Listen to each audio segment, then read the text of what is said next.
খেয়াল করে দেখেন।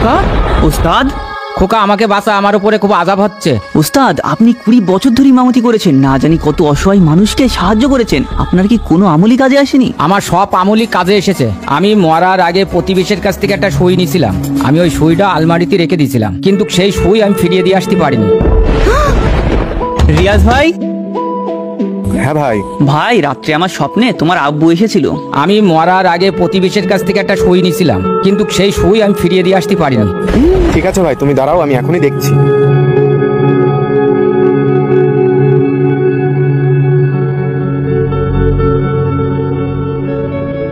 এই যে সেই সুই। আচ্ছা চলো।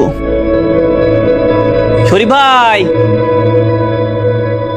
ভাই এই নাও সুই। এনার আব্বু ইন্তেকালের আগে তোমার কাছ থেকে এই সুইটি নিয়েছিল আর দিতে ভুলে গিয়েছিল। ঠিক আছে ভাই। শুক্রিয়া খোকা, এবার আমি নিশ্চিন্তে জান্নাতে যেতে পারবো। কখনোই কারোর হক মেরে খেও না। যদি কারোর উপর তোমার ঋণ থাকে তাহলে জীবিত থাকতেই তা পরিশোধ করো।